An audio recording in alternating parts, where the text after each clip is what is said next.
दोस्तों, जैसा कि हम सब जानते हैं, आज के जमाने में सबसे ज्यादा जिस देवता की पूजा की जा रही है वो है साईं बाबा, जबकि बाकी सारे देवता की उतनी नहीं की जा रही है और ये एक चर्चा का विषय बना हुआ है, जबकि साईं बाबा ने लोगों के बीच में रहकर ही समाधि ली है। दोस्तों, आज पूरी दुनिया में साईं बाबा के चमत्कार के चर्चे बहुत जोर शोर से हो रहे हैं। आप सब जानते हैं कि साईं बाबा के सभी मंदिरों में उनकी मूर्ति की पूजा की जाती है, जो कि संगमरमर की बनी हुई होती है। कुछ लोगों का ऐसा कहना है कि साईं बाबा की असली मूर्ति शिरडी में ही बनाई गई है, जो कि उनके समाधि स्थान पर स्थित है। शिरडी के रहस्यों के बारे में आपसे बात करेंगे, साथ ही हम उनके जीवन की वास्तविकता के बारे में आपको बताएंगे। इससे पहले हमारा आपसे निवेदन है कि आप पूरा वीडियो जरूर देखिए। अगर आपको वीडियो अच्छा लगे तो हमारे YouTube चैनल को सब्सक्राइब कर लीजिएगा। दोस्तों, मनुष्य खो गया है और एक जंगल में भटक रहा है, जहां वास्तविक मूल्यों का कोई अर्थ नहीं है। वास्तविक मूल्यों का मनुष्य के लिए तभी अर्थ हो सकता है जब वो आध्यात्मिक पथ पर कदम बढ़ाए। जी हाँ, ये एक ऐसा पथ है जहां नकारात्मक भावनाओं का कोई उपयोग नहीं है। वर्तमान में जीना सबसे ज्यादा मायने रखता है।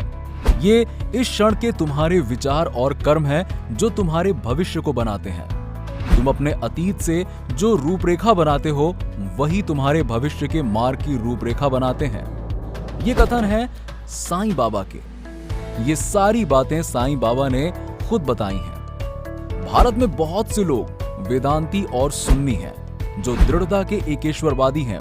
वो उस एक ईश्वर के अलावा अन्य किसी के समक्ष झुकने को पाप मानते हैं। उनके लिए ब्रह्मा ही सत्य है या अल्लाह के अलावा कोई और ईश्वर नहीं। अच्छी बात है और ये सत्य भी है, लेकिन जब यही दृढ़ लोग दूसरों को भी अपने जैसा बनाने की जोर जबरदस्ती करते हैं, तो फिर धार्मिकता सांप्रदायिकता में बदल जाती है। सांप्रदायिकता होना आसान है, लेकिन धार्मिक होना बहुत मुश्किल। ध्यान, प्रार्थना, पूजा या नमाज पढ़ने से कोई धार्मिक बन जाता है तो ये बहुत ही आसान रास्ता है धर्म का। हमने तो पढ़ा है और सुना है कि धर्म तो अग्निपथ है, धर्म तो सत्य और अहिंसा है। ऐसा माना जाता है कि 1854 में पहली बार साईं बाबा शिरडी में दिखाई दिए। उस समय साईं बाबा की उम्र लगभग 16 साल थी। साईं बाबा ने अपने जीवन काल में कई चमत्कार दिखाए थे, जिसकी वजह से साईं बाबा के प्रति लोगों की आस्था बढ़ रही थी। खास बात यह है कि साईं बाबा की पूजा अर्चना सिर्फ भारत में ही नहीं, बल्कि आज पूरी दुनिया में होती है और उनके चमत्कारों का गुणगान भी किया जाता है। साईं बाबा के बारे में कहा जाता है कि उनका जन्म हुआ था। वो साधारण लोगों के बीच में रहकर ही साधारण जीवन जीना पसंद करते थे। ये भी कहा जाता है कि उन्होंने समाधि ली थी। सबसे खास बात है कि शिरडी के साईं बाबा को छोड़ दें तो इसके अलावा जहां जहां भी साईं बाबा के मंदिर बने हैं, वहां उनकी मूर्ति एक ही छवि वाली है, वो भी संगमरमर की। जी हाँ, मान्यता है कि साईं के इस आसन वाली मूर्ति को शिरडी में ही बनाया गया था, जहां उन्होंने समाधि ली थी। इस मूर्ति की पूजा साल 1954 से लगातार की जा रही है। ऐसी मूर्ति के पीछे एक गहरा राज भी छुपा है, जिसके बारे में उनके भक्तों को शायद ही पता होगा। दरअसल लोगों का मानना है कि साईं अपने भक्तों के कष्टों को दूर करने के लिए खुद आते हैं। एक घटना खुद साईं बाबा की ये मूर्ति बनाने वाले शिल्पकार से जुड़ी है। इसके बारे में जानकर आपको भी हैरानी होगी। जी हाँ, जिस शिल्पकार को साईं बाबा की मूर्ति बनाने के लिए कहा गया, उसके सामने सबसे बड़ी मुश्किल ये थी कि वो मूर्ति को किस तरह की बनाए। ऐसी दुविधा में उससे कहा गया कि वो साईं बाबा को याद करके मूर्ति बनाए। मूर्ति बनाते समय जब उसे कुछ समझ नहीं आ रहा था, तो वो निराश होकर बैठ गया और कहने लगा कि बाबा, मुझे इतनी शक्ति दीजिए कि मैं आपकी प्रतिमा बनाऊं जो मनमोहक हो। इसके बाद खुद साईं बाबा ने उन्हें दर्शन दिए और जिसके बाद ये आसन वाली मूर्ति बनी।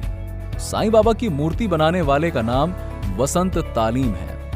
मूर्ति से जुड़ी एक रहस्यमयी जानकारी ये है कि आज तक कोई नहीं जानता कि साईं बाबा की मूर्ति बनाने के लिए ये पत्थर किसने भेजे थे, सिवाय इसके कि ये इटली से आया था। यह घटना 1954 की बताई जाती है।